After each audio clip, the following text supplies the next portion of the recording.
Today, we are going to discuss the question answers of the first chapter, A Letter to God by G.L. Fentus. Question 1. What did Lencho hope for? Answer. Lencho hoped for a good rain as it was much needed for a good harvest. Question 2. Why did Lencho say the raindrops were like new coins? Answer. Lencho compared the raindrops with new coins because they were promising him a good harvest resulting in more prosperity. Question 3. How did the rain change? What happened to Lencho's field? Answer. The rain changed into hailstones as a strong wind began to blow and huge hailstones began to fall along with the rain. All the crops in Lencho's field got destroyed because of the weather conditions. Question 4. What were Lencho's feelings when the hail stopped? Answer. Lencho was filled with grief after the hail stopped, as everything was ruined and there was nothing that he could feed his family with.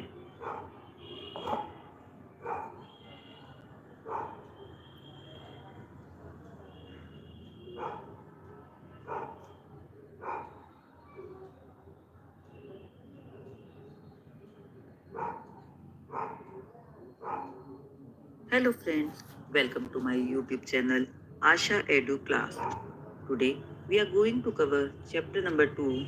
The name of the chapter is Nelson Mandela Long Walk to Freedom. Question 1. Where did the ceremonies take place? Can you name any public buildings in India that are made of sandstone? Answer. The ceremonies took place in the campus of the Union Building Amphitheatre of Victoria. Rashtrapati Bhavan and Red Fort are buildings made of red sandstone. Question 2. Can you say how 10th May is an autumn day in South Africa? Answer.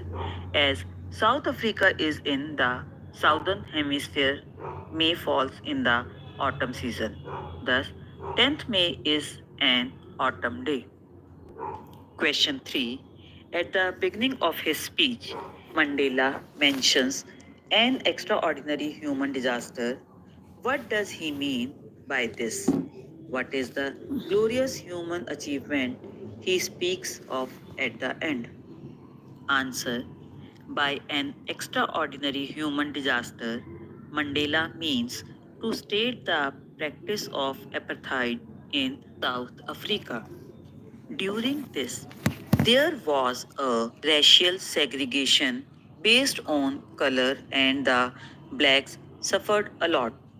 They were not allowed to demand freedom or any right. Not allowed Mandela to himself demand did spend freedom many or years any right. Not in famous Robben Island as a prisoner, where he was beaten mercilessly.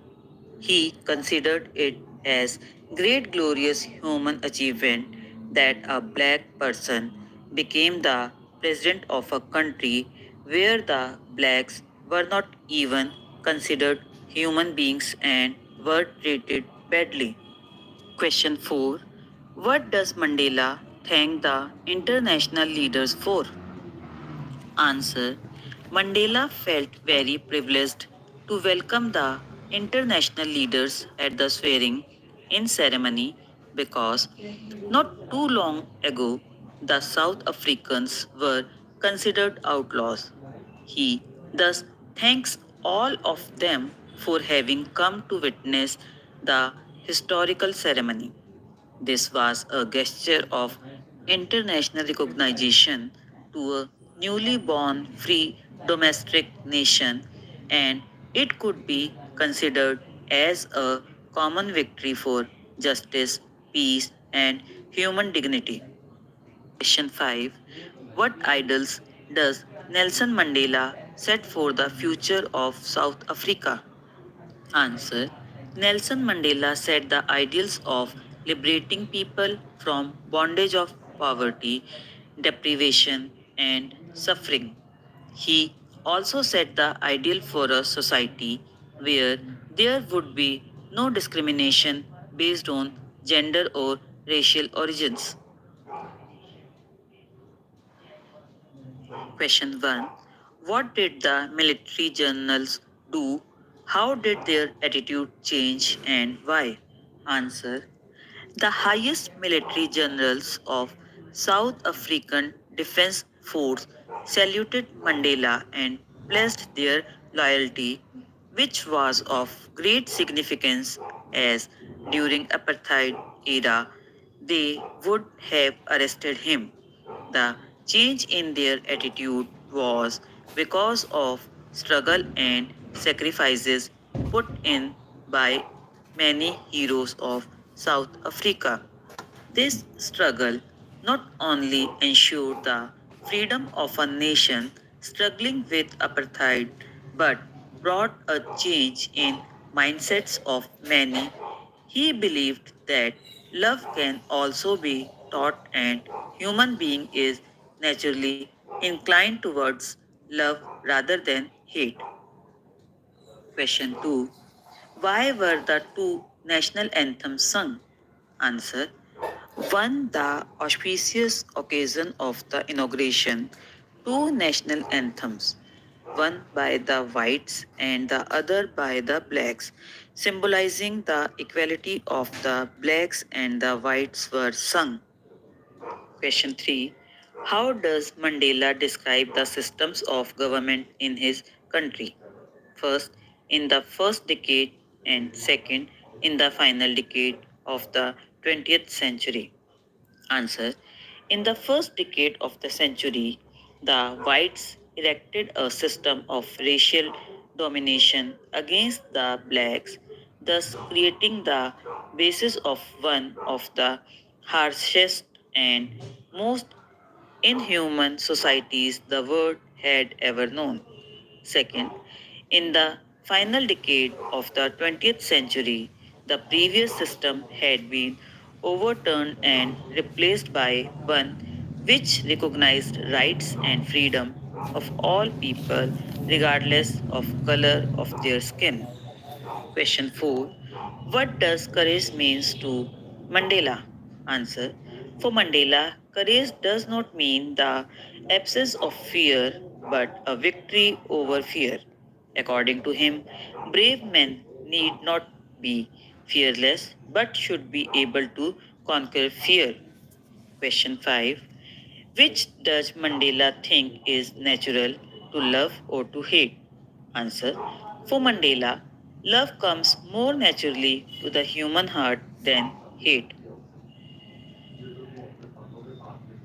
Question 1. What twin obligations does Mandela mention? Answer.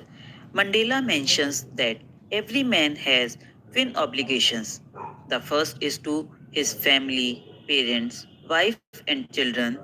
The second obligation is to his people, his community, and his country. Question 2. What did being free mean to Mandela as a boy and as a student? How does he contrast these transitory freedoms with the basic and honorable freedoms? Answer. Like any other kid, for Mandela, freedom meant to make, marry, and enjoy the blissful life. Once one becomes an adult, antiques of childhood looks like transitory because most of the childish activities are wasteful from an adult's perspective. Once you are adult, you have to earn a livelihood to bring the bacon home. It's only then when you get an honorable existence in the family and in the society. Question 3. Does Mandela think the oppressor is free? Why? Why not? Answer. Mandela does not think that the oppressor is free because, according to him, an oppressor is a victim of hatred who is behind the bars of prejudice and narrow mindedness. He realizes that both the oppressor and the oppressed are robbed of their humanity and peace. Question 1. Why did such a large number of international leaders attend the inauguration? What did it signify the triumph of? Answer. To be the part of the inauguration, international leaders showed a gesture of solidarity from international community to the idea of end of apartheid. It was the significance of the victory of good over evil and triumph of a tolerant society without any discrimination. Question 2. What does Mandela mean when he says he is simply the sum of all those Africans patriots who had gone before him? Answer. By saying that he is simply the sum of all those African patriots, Mandela wants to pay his tribute to all the people who have sacrificed their lives for the sake of freedom. He says that he is grateful to those who had gone before him because those heroes of past had paved the path of cooperation and unity for him. Therefore, he could try to come to power to bring equality for his people with their support. Question 3. Would you agree that the depths of oppression create heights of character? How does Mandela illustrate this? Can you add your own examples to this argument? Answer. I agree with the statement that the depths of operations create heights of character. Nelson Mandela illustrates this by giving examples of great heroes of South Africa like Oliver Tambo, Walter Sisulu, and others who were inspired to sacrifice their lives in the long freedom struggle. India is full of such examples.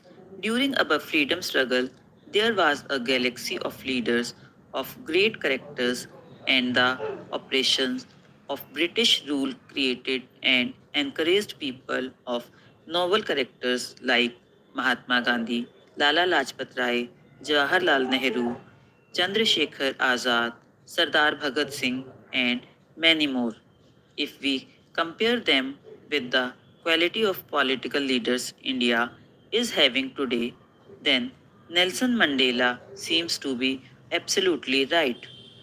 Question 4. How did Mandela's understanding of freedom change with age and experience? Answer. With age and experience, Mandela understood the real meaning of freedom. As a young boy, he thought that he was born free and believed that as long as he obeyed his father and abided by the customs of his tribe, he was free in every possible manner. As he grew older, freedom to raise a family and freedom to earn livelihood started dominating his thoughts. Gradually, he realized that he was selfish during his boyhood. He slowly understood that it was not just his freedom that was being curtailed, but the freedom of all blacks. It was the freedom from fear and prejudice. Age and experience widened his perspective of freedom. Question 5. How did Mandela's hunger for freedom change his life? Answer. Mandela realized in his youth that it was not just his freedom that was being curtailed, but the freedom of all blacks. This changed the fearful man to a fearless rebel. He sacrificed the comforts of a settled family like to fight for a greater cause.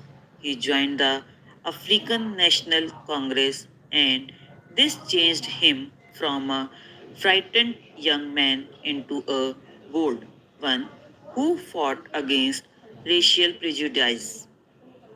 If you like the video, make sure to subscribe and press the bell icon.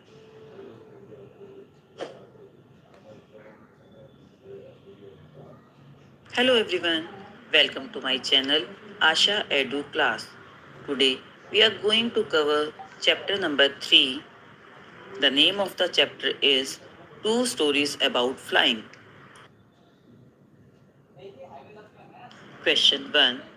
Why was the young seagull afraid to fly?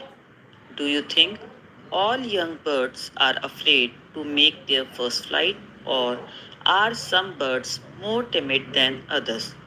Do you think a human baby also finds it a challenge to take its first step? Answer. The young seagull was afraid to fly because it was his first flight and he feared of falling and hurting himself. He thought that his wings would not support him while flying. Yes, it is natural that doing something for the first time is a bit challenging and fearful. All birds must be afraid to make their first flight. Similarly, a human baby is also afraid of taking his first step and find it challenging when he learns to crawl or stand up without support. Question 2. The sight of the food maddened him. What does this suggest? What compelled the young seagull to finally fly? Answer. The young seagull was very hungry. It was this hunger that ultimately compelled it to fly. Its hunger intensified when it saw its mother tearing at a piece of fish that lay at her feet. It cried to her, begging her to get some food. When its mother came towards it with food in her beak, it screamed with joy and anticipation. However, she stopped midway. It wondered why she did not come nearer. Not being able to resist or control its hunger any longer, it dived at the food in its mother's beak. At that moment, his hunger overpowered his fear of the great expanse of sea beneath the cliff. Finally, this plunge was followed by the natural reaction of its body, that is to fly. Question 3. They were beckoning to him, calling shrilly. Why did the seagull's father and mother threaten him and cajole him to fly? Answer.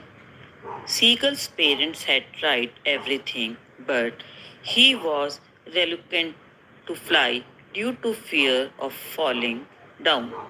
He looked at his brothers and sister but wouldn't make any efforts. That's why the whole family had left him alone and threatened and cajoled him to come, but every effort went in vain. Question 4. Have you ever had a similar experience where your parents encouraged you to do something that you were too scared to try? Discuss this in pairs or groups. Answer. Yes, I had a similar experience while learning to ride a bicycle in class 6th. In my initial attempts, I fell down every time and developed a fear of cycling, which was difficult to overcome. No amount of provoking and cajoling could let me try it again.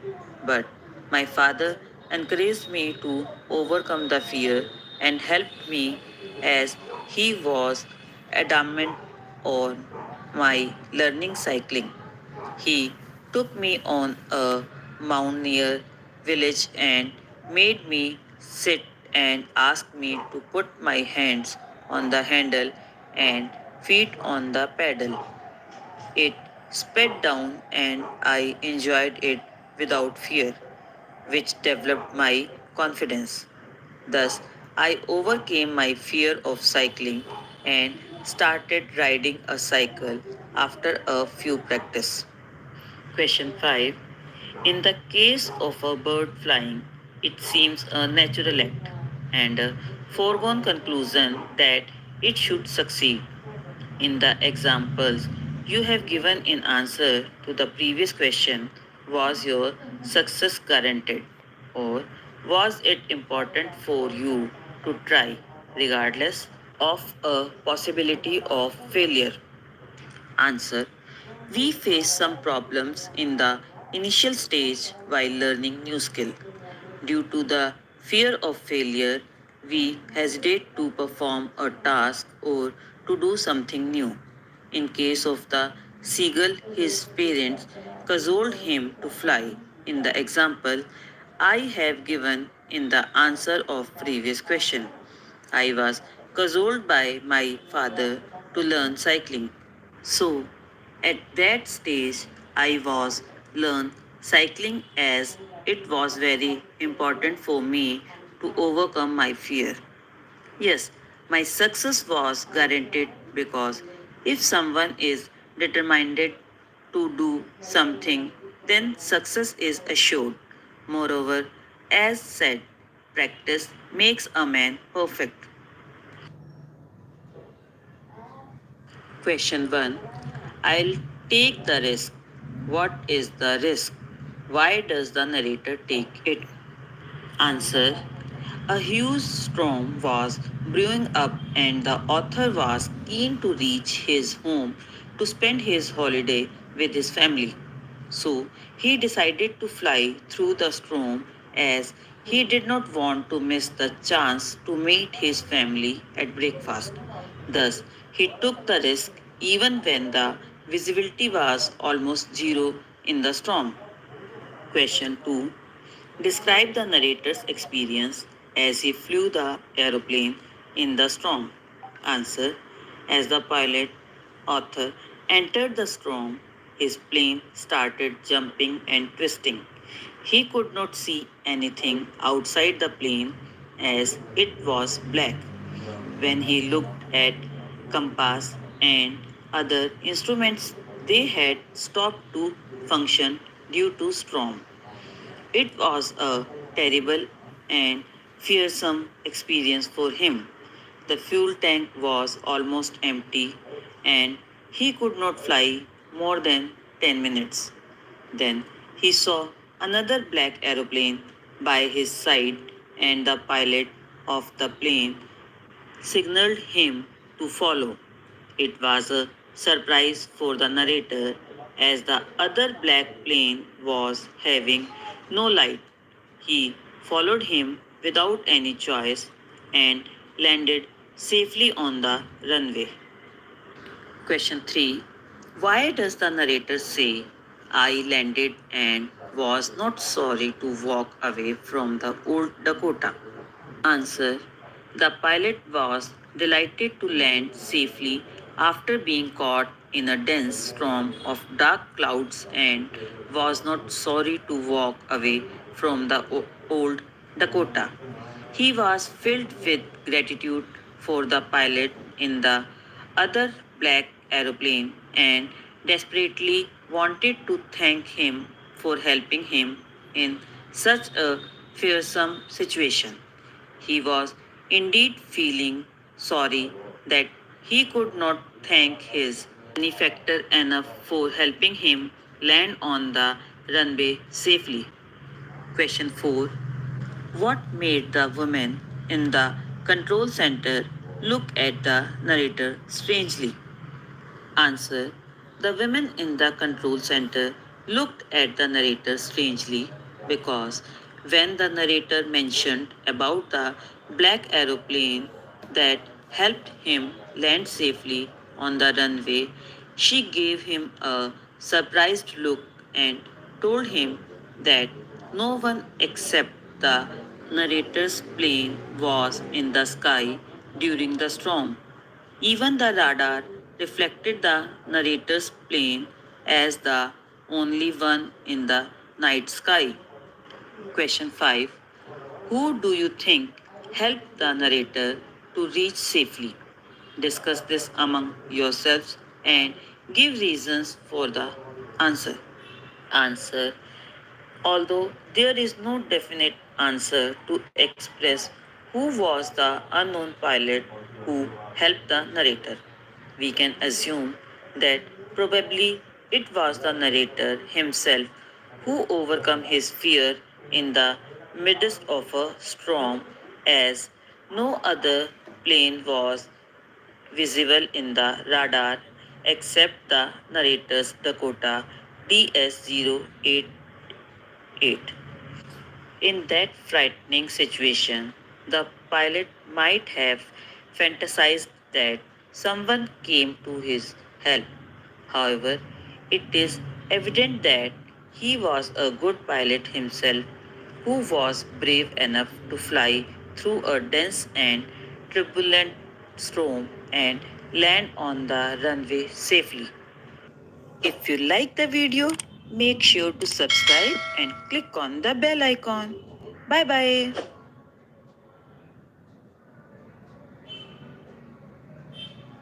Hello everyone. Welcome to my channel Asha Edu Class. Today we will discuss chapter 4 from the diary of Anne Frank. Question: do you keep a diary? Give below under A are some terms we use to describe a written record of personal experience. Can you match them with their description under B? Answer is as follows. Question: here are some entries from the personal record. Use the definition above to decide which of the entry might be from diary, a journal, a log, or a memory. First, I woke up very late today and promptly got a scolding from mom. I can't help it. How can I miss the FIFA World Cup match? मेरी तरफ से तो एक बंदा दिखा रहा है live है भी मतलब देख रहे हैं 10:30 a.m. went to the office of the director. दो हो गए आ गया had lunch with chairman 5:45 आप देख रहे हो नहीं received Rahul तो ठीक है कोई बात नहीं दो बंदे हैं लाइव 9:30 p.m. हाँ dinner at home answer log. Third, the ride to Ooty was uneventful. We rested for a while every 50 km or so and used the time to capture the magnificent landscape with my handycam. From Ooty, we went to Bangalore. What a contrast! The noise and pollution of this once beautiful city really broke my heart. Answer general. Fourth, this is how Raj Kapoor found me, all wet and dragged outside RK Studios. He was looking for just someone like this for a small role in Mera Naam Joker and he cast me on the spot. The rest, as they say, is history. Answer memory. Question: what makes writing in a diary a strange experience for Anne Frank? Answer: writing in a diary was a strange experience for Anne Frank as she never had a diary and it was a gift on her 13th birthday. She considered it her best friend on which she relied the most and with whom she shared all her ups and downs. Question: why does Anne want to keep a diary? Answer: Anne always feels lonely and distressed, so to get off all the burden and pain, she wants to keep a diary in which she finds a true friend as she had hardly any friends whom she could confide in. Why did Anne think she could confide more in her diary than in people? Anne felt that paper had more patience than people to listen to her plight, so it was easier for her to write all kinds of thoughts which she had in her mind. Her personal diary was not meant for anyone else to read. Question: why does Anne provide a brief sketch of her life? Answer: by providing the brief sketch of her life, Anne wants to give an overview of her family, relatives, and her age. This helps the reader to develop a connection with the author. Question: what tells you that Anne loved her grandmother? Answer: Anne lived with her grandmother for some time while her parents settled down in Holland. She was very close to her grandmother. She writes in a diary, "No one knows how often I think of her and I love her." On her 13th birthday, by lighting up one candle for grandmother, she shows her love for her. Question: why was Mr. Kessing annoyed with Anna? What did he ask her to do?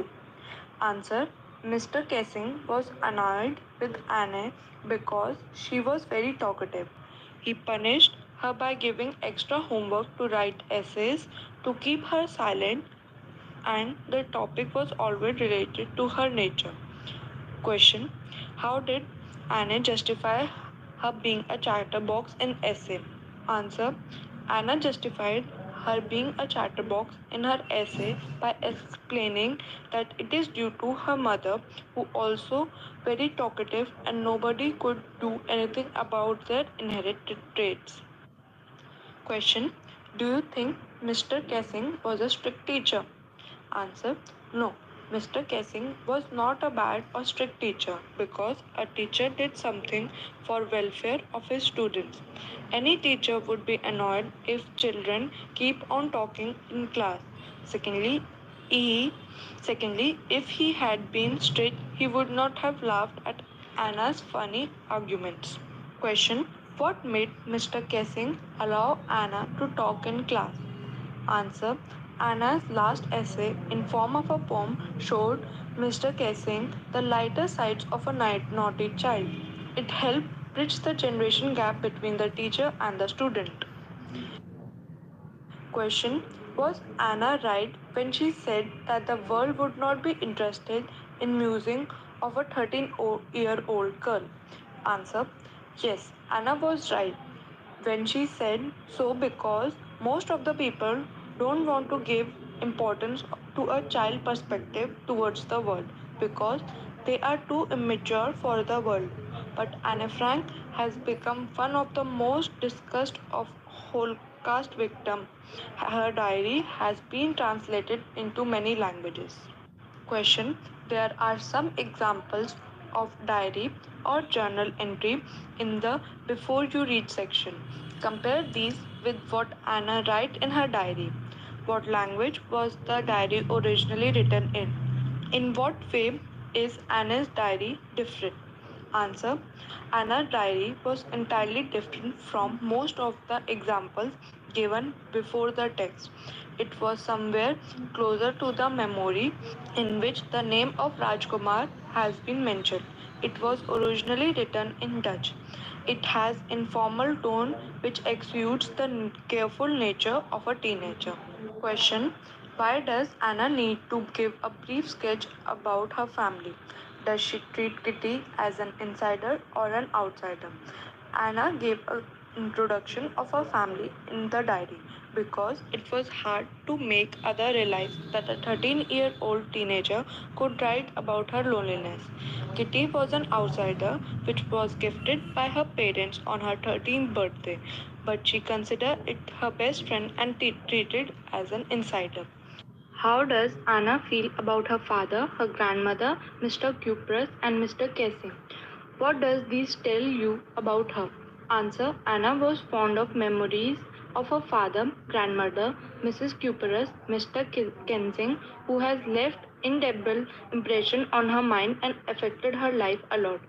The way she represented all of them in her diary reveals that Anna was very good at understanding people and at developing interpersonal relations. Question: what does Anna write in her first essay? Answer: Mr. Kessing asked her to write an essay on the topic a chatterbox as punishment. In the essay, she accepted the drawbacks of being talkative but argued that it was her genes as her mother was also very.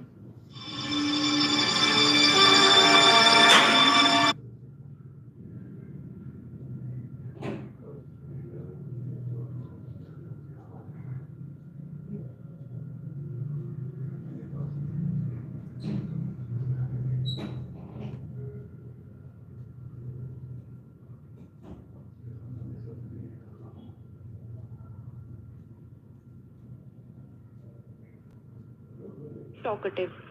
It was difficult to give up the habit, and it was also a student's trait. Even Mr. Kessing laughed at the argument she had given. Question. Anna says teachers are most unpredictable. Is Mr. Kessing unpredictable? Answer. Anna took perfect example of Mr. Kessing as an unpredictable teacher because Mr. Kessing seemed to be indifferent towards Anna's behavior. Earlier he laughed, but later he allowed Anna to talk in the class post reading her essays. Question. What does this statement tell you about Anne Frank as a person? First, we don't seem to be able to get any closer, and that's the problem. Maybe it's my fault that we don't confide in each other. Answer. Anna is reserved. Second, I don't want to I don't want to jiff down the facts in this diary the way most people would, but I want the diary to be my friend. Answer. She is self confident and inventive. Third, Margaret went to Holland in December and I followed in February when I punked down on the table as a birthday present for Margaret. Answer. She is humorous as well. Fourth, if you ask me, there are so many dummies that about a quarter of the class should be kept back, but teachers are most unpredictable creatures on earth. Answer. Anna is intelligent. Fifth, anyone could ramble on and leave big space between the words, but the trick was to come up with convincing argument to prove the necessity of talking. Answer. She has a sense of prosperity and convincing attitude. Thank you for watching. Please like, share and subscribe. If you have any doubt, you can put them in comment section. Hello friends, welcome back to my channel Asha Edu Class. Today we are going to cover chapter number 3. The name of the chapter is The Midnight Visitor, which is written by Robert Author. Question. How is Ossible different from other secret agents? Answer. Ossible is different from other secret agents in more ways than one. He has a small room in the musty corridor of a gloomy French hotel. It was on the sixth and top floor, and it was scarcely the setting for a romantic adventure. He was extremely fat. In spite of living in Paris for over 20 years, he spoke French and German with difficulty and had an American accent. Instead of getting messages passed secretly to him by beautiful girls, he got only a routine telephone call making an appointment. In these ways, he was different from the conventional notion of a secret agent. Question. Who is Fowler and what is his first authentic thrill of the day? Answer. Fowler is a writer and he had come to meet Ossible. His first authentic thrill of the day came when he saw a man in Ossible's room pointing a pistol towards Ossible and himself. Question. How has Max got in? Answer. Max had got into the room using a passkey or master key. Question. How does Ossible say he got in? Answer. Ossible said that he thought Max had got into the room through the balcony. He said that it was the second time in a month that somebody had got into his room this way. Question. Ossible did not fit any description of a secret agent Fowler had ever read. What do secret agents in books and films look like, in your opinion? Discuss in groups or in class some stories or movies featuring spies, detectives, and secret agents and compare their appearance with that of Ossible in the story. Answer. Secret agents in fiction are projected like perfect men who are tall, dark, and handsome. They are well built and have beautiful women accompanying them. They would smoke a pipe like Sherlock Holmes or a cigar and execute death defying stunts like James Bond. Movies based on James Bond show high tech gadgets which help them to catch the criminals. However, there are some exceptions to this appearance of a secret agent also. A character named Feluda was created by Satyajit Ray, the famous Bengali filmmaker. Feluda was a tall and charming secret agent who had superb observation skills. Question: how does Osable manage to make Max believe that there is a balcony attached to his room? Look back at his detailed description of it. What makes it a convincing story? Answer: Osable creates a detailed description of how his office was part a bigger apartment and how the next room had a direct connection with the balcony. His statement that somebody else also broke his into his office through that balcony earlier made it a convincing story. Osible's ability to think quickly and calmly in a situation of panic makes it convincing. Question: looking back at the story, when do you think Osable thought up his plan for getting rid of Max? Do you think he had worked out his plan in detail right from the beginning? Or did he make up a plan taking advantage of events as they happened? Answer: no, I don't think that he had worked out his plan in detail earlier.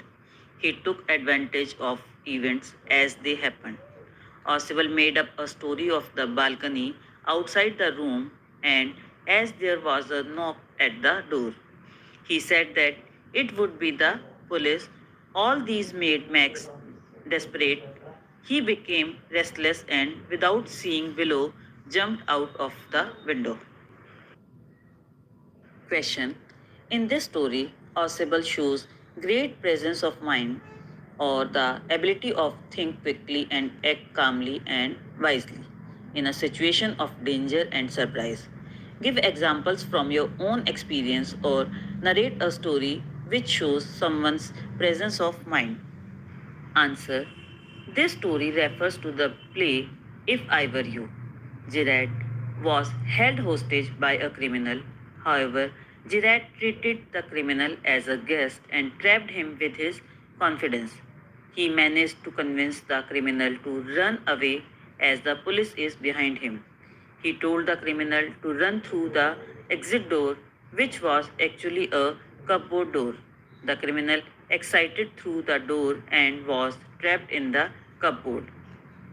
Question: discuss what you would do in the situations described below. Remember that presence of mind comes out of a state of mental preparedness. If you have thought about possible problems or dangers and about how to act in such situations, you have a better chance of dealing with such situations if they do arise. First, a small fire starts in your kitchen. Answer: if a blanket is available, it should be put over the fire to shut out the air. If the fire is not due to an electric problem, water can be thrown on it. If it is due to a short circuit, electricity must be disconnected immediately from everything in the kitchen before taking any other measure. Second, a child starts to choke on a piece of food. Answer: the child's back must be thumped slowly until the piece of food stuck is vomited out. However, in case it continues, the child should be given trained medical aid immediately. Third, an electrical appliance starts to hiss and gives out sparks. Answer: electricity to the appliance should be immediately disconnected. If it is plugged into a socket, the plug must be removed from the socket. Later on, the appliance may be got repaired by an authorized person. 4. A bicycle knocks down a pedestrian. Answer: first aid should be given to the pedestrian at once. Public help may also be asked if necessary. Depending on the seriousness of the injury, The affected person may be shifted to hospital. Fifth, it rains continuously for more than 24 hours. Answer, flooding may be caused by a heavy downpour, so all necessary precautions for saving various possessions should be taken, besides informing the concerned authorities to take preventive action. 6. A member of your family does not return home at the usual or expected time. Answer, a family member not returning home at the usual time should be inquired for at the place he or she was expected to visit. If he or she was with friends, these friends or the friends' families should be detected. If there is no result from these inquiries, as a last resort, the local police may be informed. Thank you. If you like the video, make sure to subscribe and click on the bell icon. Hello friends, welcome to my channel Asha Edu class. Today we are going to cover chapter 2. The name of the chapter is The Thief's Story, which is written by Ruskin Bond. Question 1. Who does I refer to in this story? Answer, I refers to Hari Singh, the narrator of the story, who is a 15-year-old experienced thief. Question 2. What is he a fairly successful hand at? Answer. He is a fairly successful hand at stealing. He is an experienced thief. He is so clean and swift in his work that he robs people without being caught. Question 3. What was he get from Anil in return for his work? Answer. In return of Hari Singh's work, Anil gives him food and a place to live in. Question. How does the thief think Anil will react to the theft? Answer. According to Hari, Anil would be sad not because of the losses of money, but because of the loss of trust he had in Hari. Question. What does he say about the different reactions of people when they are robbed? Answer. Hari's experience at theft had made him aware of differences in reactions of people when they are robbed. According to him, a greedy man shows fear, the rich anger, and a poor man acceptance. Question. Does Anil realize that he has been robbed? Answer. Yes. Anil realized that he had been robbed as he gave a 50 rupee note to Hari, which was still damp due to the night's rain. Question. What are Hari Singh's reactions at the prospect of receiving an education? Do they change overcome? Answer. Hari was very happy and grateful when he learned to write his name. He was very excited when Anil promised to teach him to write whole sentences as well. He knew that being an educated man will add to his abilities and he could achieve anything. But when he left Anil's house, he realized that stealing was simply a crime to indulge himself, but being educated was an entirely different thing. He knew the respect, reputation, and possibilities that would come to him once he was educated. And so his urge to receive education compelled him to return to Anil. Question. Why does Anil not hand the thief over the police? Do you think most people would have done so? In what ways is Anil different from such employers? Answer. Unlike others, Anil does not hand over Hari to the police on theft charges. He knew about the theft, but he did not trash him, not even mentioned it in front of Hari. He was glad that Hari had realized his mistake and the importance of education in life. Anil wanted Hari to become a literate man and lead a respectful life.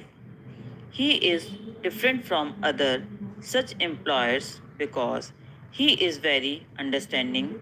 Hari's return gave him the hope of a chance in him. Question: do you think like Anil and Hari Singh are found only in fiction or are there such people in real life? Answer: people like Anil and Hari Singh are found only in fiction, though exceptions might be there. These people are rarely found. Anil was a kind and considerate person who was concerned about Hari's education and future, and Hari was a thief whose heart changes after realizing the importance of education for his future. People like these are imaginary in today's world. Question: do you think it is a significant detail I story and that Anil is a struggling writer? This explain his behavior in any way? Answer: yes, it is a significant detail that Anil is a struggling writer. His lifestyle was simple and used to spend according to his pocket at all time. His struggle sometimes gave him a lot of income, while at the other times he used to worry about the next payment. Hari's observation about the discontinuation in his work justifies his behavior regarding money. Question: have you met anyone like Hari Singh? Can you think and imagine the circumstances that can turn a 15-year-old boy into a thief? Answer: no, I have not met anyone like Hari Singh, but the existence of such people is certain. A 15-year-old boy can be forced by circumstances to become a thief. It may be the need to feed the stomach, to satisfy illegal addiction, to maintain health, to fulfill luxurious demands, etc. Question: where is the story set? Which language or languages are spoken in these places? Do you think the characters in the story spoke to each other in English? Answer: the story is set somewhere in Uttar Pradesh near Lucknow. We can say so because the story mentions that there is a railway station for express train to Lucknow. The presence of sweet shops and bazaars also indicate it to be a decent sized town. No, the characters in the story do not speak to each other in English but probably in Hindi.